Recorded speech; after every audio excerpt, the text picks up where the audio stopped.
Hey guys, welcome back. Sorry, I didn't have enough time to record the diseases and disorders on the other one, so I decided to split it into, which I'm sure you guys are okay with, because some of you might watch the other one and not this one, and some of you might watch this one and not the other one, so we'll see.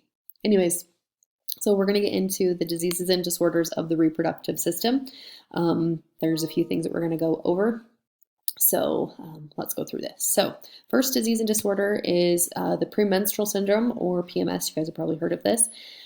Basically, this is all the physical, psychological, and emotional symptoms related to the premenstrual cycle, or the menstrual cycle that happens every month for a woman. This Since it's all hormone related, that's why all these things happen. But the symptoms are usually predictable and occur like 2 weeks before it actually takes place. Symptoms can vanish after the menstrual flow starts, but it can continue after that. And then the severity of those symptoms is going to vary. So it could be really bad or not so bad. These are the most common symptoms.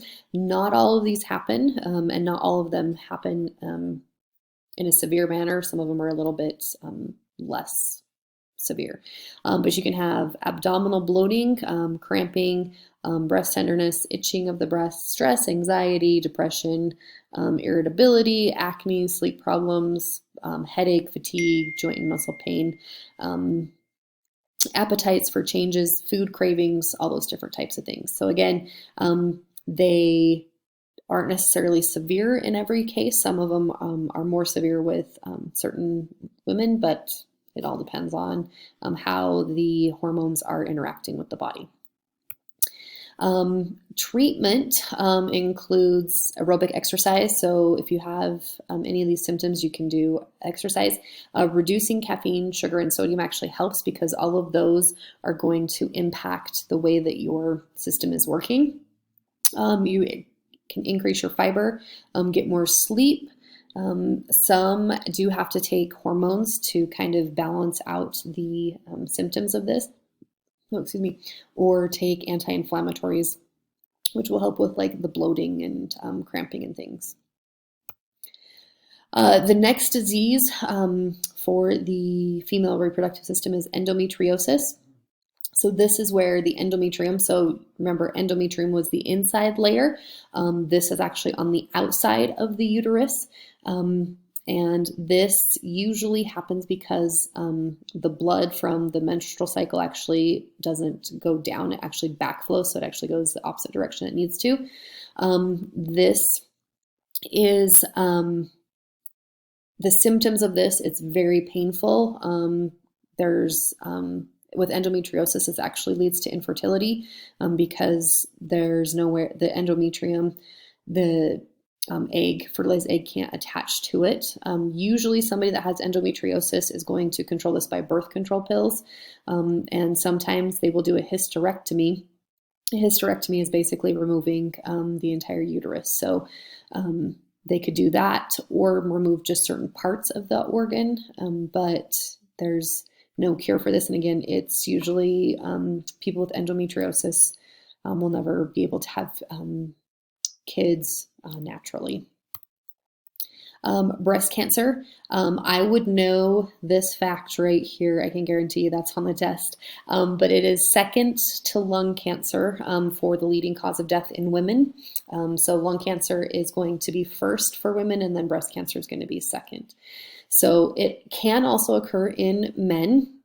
Usually that's very, very rare cases, but men can have breast cancer. But there's no symptoms. Basically, it's just there's a couple things. If you have a high-fat diet, that's going to increase your chance of having breast cancer. Having the first baby after age 30.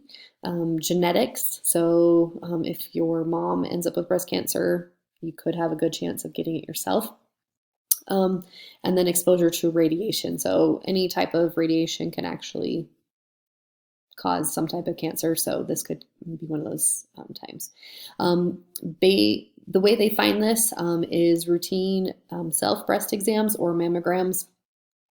And then with breast cancer, they can do chemotherapy, radiation, but a lot of time they actually will do a lumpectomy. So a lumpectomy is they will take out part of the breast, and then a mastectomy is where they actually take out the whole breast. So those are different treatment options for that. The next one is cervical cancer. So this is cancer that begins in the cervix. So remember, in the uterus, you have the fundus, the body, and then the cervix is the opening down here. Usually this is caused by the human papillomavirus, and this you get that from sexual contact. It doesn't always have to come from that HPV virus. You can have, it can be caused by smoking, having multiple sex partners, or a woman that has sex with men that have had multiple partners. And then the way that they treat for this is they actually do pap smears to check to see if there's anything going on, but there's no symptoms. So this is one of those ones that if they catch it, they catch it. Again, so symptoms, there's pain during intercourse, increased vaginal discharge, abnormal vaginal bleeding, and then again, this is how they test for it.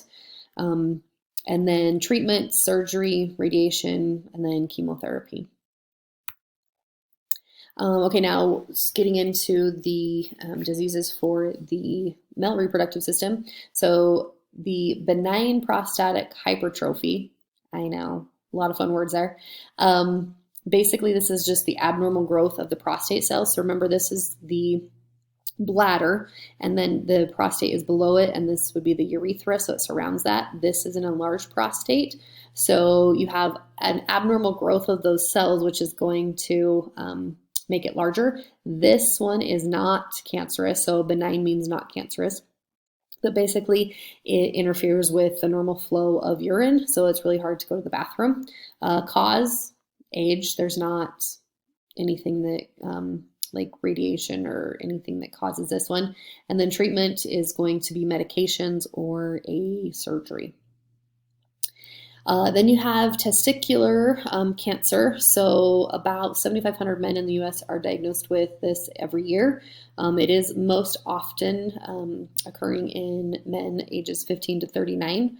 So 15 is young for this, but it is the most common cancer in men between ages 20 to 34. Most of the time, it's guys know something's wrong, so they find it themselves. Symptoms include a lump or swelling of the testicle, or the scrotum, it kind of just feels heavy. The treatment for testicular cancer, the only treatment that there is to remove the testicle. So if you get testicular cancer, they just remove the testicle. The next one is STIs. These are sexually transmitted infections. This is just any illness or anything that happens between, or you get this because of sexual contact. With a lot of the STIs, you actually don't know. You could be infected or even sick, and so you could pass it on to somebody else. So the best way to prevent an STI is abstinence before marriage, and then fidelity after, which means you stay loyal to that person.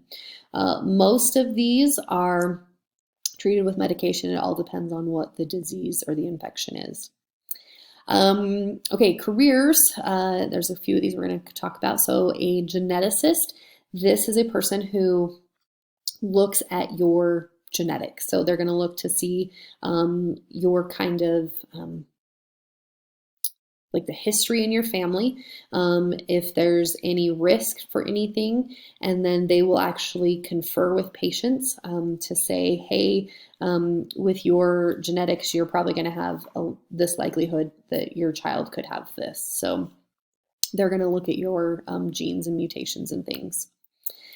The next one is an obstetrician or gynecologist. You have probably heard of these as the OBGYN. They specialize in the female reproductive system, and this career is also the one that are going to help patients when they actually do have a baby. They're going to be there when they have the child. There's a career called a mammographer. This is a person who actually uses the equipment that they use for mammograms they help the women get into the machine, operate it so they can see the images, and then they will pass those on for diagnosis. You have a proctologist. So a proctologist is going to deal with disorders of the rectum, anus, and the colon. So if anybody gets colon cancer, they're going to go to this proctologist and different things like that. And then the last career is a certified nurse midwife. So you guys have probably heard of a midwife. They do have a degree. They basically help patients in preconception, so before somebody gets pregnant, the pregnancy and the childbirth, and then the postpartum. So postpartum is just after birth, so they're going to help make sure that there are no issues or concerns going through all of kind of that whole process. So that is the last slide that we have to talk about this year. If you have any questions on this, let me know. The next thing that you guys are going to do next week is you are going to review for the the endocrine system and the reproductive system test, and then you're going to have a test on the reproductive and endocrine system. So if you have any questions, there's stuff that doesn't make sense, please let me know, and I will talk to you guys later.